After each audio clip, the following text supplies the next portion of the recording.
Good morning students.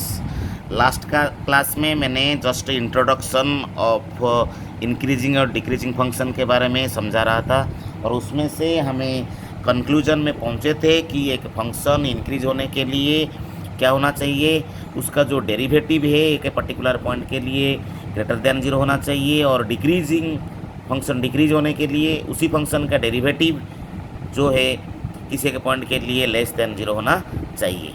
समझ में आया कि नहीं?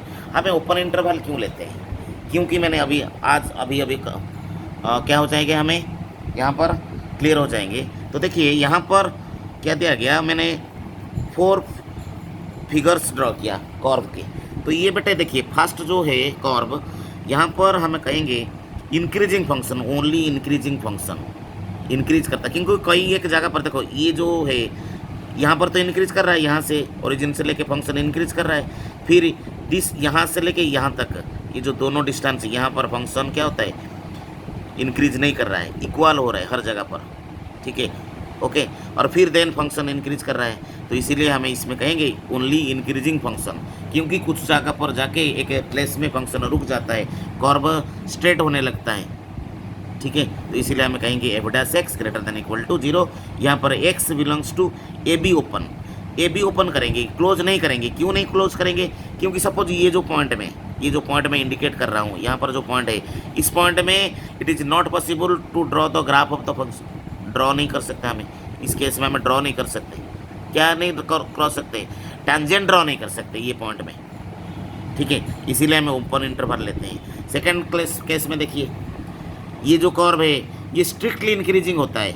यहाँ पर ये सिर्फ ओनली इंक्रीजिंग फंक्शन है और ये कर्व में क्या होता है, स्ट्रिक्टली इंक्रीजिंग फंक्शन। डिफरेंस होता है कि देखिए जो ग्राफ हो कुछ देर के बाद ग्राफ क्या होता है, एक स्ट्रेट लाइन बनाता है, फिर इंक्रीज करता है। तो इसीलिए हमें F dash x greater than equal to zero होना चाहिए और एक्स का जो वैल्यू है वो ए बी ओपन इंटरवल में होना चाहिए, ठीक है। क्योंकि जो एंड पॉइंट है ना वहाँ पर so many tangents will be drawn. समझ में आया कि नहीं? तो इसीलिए हमें ओपन इंटरवल लेते हैं, क्लोज इंटरवल नहीं लेते।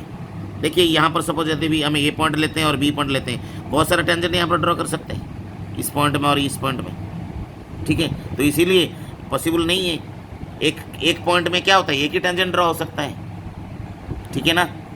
हमें पहले डिफरेंशिएशन का मैं ग्राफिकली जो डेफिनेशन बता रखा हूँ, क्या होता है derivative of function, it is the slope of the tangent at the point where the function is differentiated और differentiable, slope of the tangent. तो इसीलिए यहाँ पर देखो f dash x greater than equal to zero हो रहा है और इस केस में पूरा स्ट्रिक्टली इंक्रीज हो रहा है, स्ट्रेट भी नहीं हो रहा है। तो इसीलिए हमें करेंगे only F dash x greater than zero, X belongs to A B.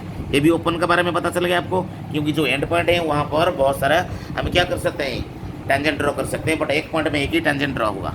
इस वजह से डिक्रीजिंग फंक्शन में देखिए कर्व डिक्रीज हो रहा है, बट ये जो है लाइन यहाँ पर फिर स्ट्रेट लाइन है, सीधा आ जाता है। तो इसीलिए हमें F dash x less than equal to zero करते हैं, क्योंकि जीरो के साथ भी कभी इक्वल हो जाता है। तो इसी वजह से हमें क्या करते हैं कि ये जो कर्व है यहाँ पर हमें देखो यहाँ पर इक्वल स्ट्रेट लाइन बनता है। तो इसीलिए हम करते हैं f dash x less than equal to zero. Same है x belongs to A b, ये डिक्रीजिंग फंक्शन हो रहा है। फिर स्ट्रिक्टली डिक्रीजिंग में एकदम डिक्रीज हो रहा है, ठीक है। तो इसलिए F dash x less than zero. तो हमें 4 कंक्लूजन पे कंक्लूड हुए। इसमें क्या है, इंक्रीजिंग फंक्शन के लिए F dash X equal to greater than equal to zero होना चाहिए, स्ट्रिक्टली इंक्रीजिंग के लिए F dash x greater than zero होना चाहिए, डिक्रीजिंग फंक्शन के लिए F dash x less than equal to zero होना चाहिए और स्ट्रिक्टली डिक्रीजिंग के लिए F dash x less than only zero होना चाहिए, ठीक है। बट यहाँ पर देखिए जो एक फंक्शन मैंने बताया कि वाई इज इक्वल टू, पहले तो साइन एक्स बताया था, अब Y is equal to cos X बता रहा हूँ। देखिए यहाँ पर इंक्रीज भी करता है फंक्शन, फिर डिक्रीज करता है, ओके। यहाँ से 0 से π/2 तो इंक्रीज करता है, ऐसे π/2 से पाई तक क्या करता है, डिक्रीज करता है। तो ये इसी केस में हम क्या कहेंगे, it is neither increasing nor decreasing. Now come to the एक क्वेश्चन के तरफ चलेंगे हमें कि टाइप 1 क्वेश्चन में क्या था बेटे, मैं बता रहा हूँ आपको, जस्ट ए मिनट। टाइप 1 में prove that the function is increasing और decreasing in a given interval है कि गिवन इंटरवल में आपको प्रूव करना है कि फंक्शन इज इंक्रीजिंग होता है या डिक्रीजिंग होता है। ठीक है, टाइप 1 क्वेश्चन इस प्रकार का क्वेश्चन आ सकता है। Prove that the function is increasing और decreasing in a given interval, यानी इंटरवल दिया जाएगा, फंक्शन भी दिया जाएगा, आपको बताना है कि वो उस केस में वो इंक्रीज करता है या डिक्रीज करता है। देखिए, prove that F X is equal to cos X is strictly decreasing in 0 to pi. 0 to pi के बीच में वो क्या करता है, डिक्रीजिंग करता है।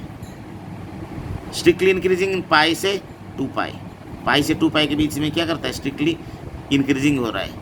और नाइदर इंक्रीजिंग 0 से 2 पाई, 2 पाई के बीच में ना इंक्रीज करता है ना डिक्रीज करता है। तो देखिए F X is equal to, बेटे यहाँ पर क्या है, F X is equal to cos X. So F dash X क्या है, मैंने बताया था फर्स्ट ऑर्डर डेरिवेटिव लेना करना, क्या है, कैलकुलेशन करना पड़ेगा, ठीक है, डेरिवेटिव चेक करना पड़ेगा। तो F X is equal to cos X, F dash X is equal to minus sine x.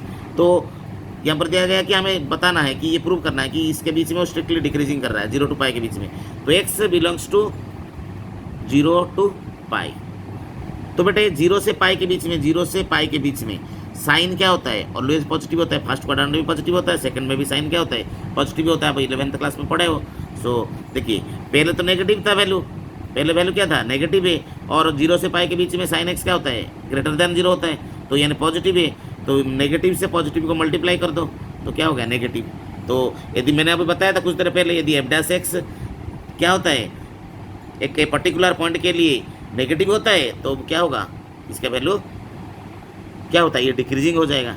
Less than, देखिए लेस देन 0 होता है, तो function is strictly decreasing in 0 to pi. और एक बार बता रहा हूँ, फंक्शन दिया गया F X is equal to cos X, F dash X is equal to minus sine X, as X belongs to 0 से पाई, 0 to पाई। तो साइन एक्स क्या होता है, यहाँ पर साइन एक्स का वैल्यू जो वैल्यू आया है यहाँ पर एफ डैश एक्स का वैल्यू, साइन एक्स आपको पता है, साइन एक्स 0 से पाई के बीच में क्या होता है, इंक्रीज करता है, ग्रेटर देन 0 होता है। साइन एक्स का वैल्यू 0 से पाई के बीच में वो क्या होता है, इसका जो वैल्यू होता है ऑलवेज पॉजिटिव आता है। तो पॉजिटिव और ये नेगेटिव, तो पॉजिटिव और नेगेटिव और पॉजिटिव क्या होता है, नेगेटिव हो गया, तो ये स्ट्रिक्टली डिक्रीजिंग हुआ। फिर come to the second, strictly increasing in pi से 2 पाई। तो पाई से 2 पाई, पाई से 2 पाई के बीच में, यानी third quadrant and fourth quadrant में साइन क्या होता है, नेगेटिव होता है। थर्ड क्वाड्रेंट में भी नेगेटिव आता है, फोर्थ में भी नेगेटिव होता है, यानी इसका नेगेटिव वैल्यू बनता है, ठीक है। तो हमें इसमें क्या करेंगे, देखिए साइन एक्स लेस देन 0 होता है, नेगेटिव होता है, sine x is negative. Third and fourth quadrant, pi से 2 पाई क्या होता है, थर्ड एंड फोर्थ क्वाड्रेंट बनता है। तो इसीलिए पहले नेगेटिव था और साइन एक्स का वैल्यू भी नेगेटिव आया थर्ड फोर्थ क्वाड्रेंट में, तो नेगेटिव नेगेटिव क्या हो गया, पॉजिटिव हो गया। यानी यहाँ पर वो क्या होता है, स्ट्रिक्टली इंक्रीजिंग करता है पाई से 2 पाई के बीच में, राइट। बट अब फास्ट में 0 से पाई 50% आए, 0 से पाई में वो डिक्रीज कर रहा है, और पाई से 2 पाई के बीच में क्या कर रहा है, कॉस एक्स। पाई से 2 पाई के बीच में, पाई से 2 पाई के बीच में वो क्या कर रहा है, फिर इंक्रीजिंग हो रहा है। पहले 0 से पाई के बीच में वो डिक्रीज कर रहा था, और पाई से 2 पाई के बीच में इंक्रीज कर रहा है। तो इसीलिए हम कहते हैं 50-50 हो रहे हैं, नाइदर इंक्रीजिंग नॉर डिक्रीजिंग। तो इसीलिए लास्ट भी प्रूव हो गया, function F x equal cos X is neither increasing nor decreasing from 0 to 2 पाई, ठीक है। तो नोट करो, अब मैं लास्ट में बता रहा हूँ कि इंक्रीजिंग होने के लिए F dash x greater than equal to 0 होना चाहिए, और डिक्रीजिंग होने के लिए F dash x less than equal to 0 होना चाहिए। बट स्ट्रिक्टली इंक्रीजिंग के लिए एफ डैश एक्स 0 से बड़ा होना चाहिए, और स्ट्रिक्टली डिक्रीजिंग के लिए एफ डैश एक्स 0 से छोटा होना चाहिए। If in interval the function is both increasing and decreasing, मैंने जैसे बताया यहाँ पर कि 0 से 2 पाई के बीच में, 0 से पाई के बीच में वो बढ़ रहा है, सारे डिक्रीज हो रहा है, फिर पाई से 2 पाई के बीच में कॉस एक्स क्या होता है, डिक्रीजिंग हो रहा है। तो इसी केस हम क्या कहेंगे, then the function is said to be neither increasing nor decreasing. Okay students, then in the next class we will discuss the second type question in इस क्लास में मैंने फर्स्ट टाइप क्वेश्चन बताया कि interval दिया गया होगा, आपको बस बताना है, प्रूव करना है कि ये किसी इंटरवल में इंक्रीज करता है और डिक्रीज करता है। बट सेकंड टाइप क्वेश्चन हमें नेक्स्ट क्लास में डिस्कस करेंगे। Thank you students.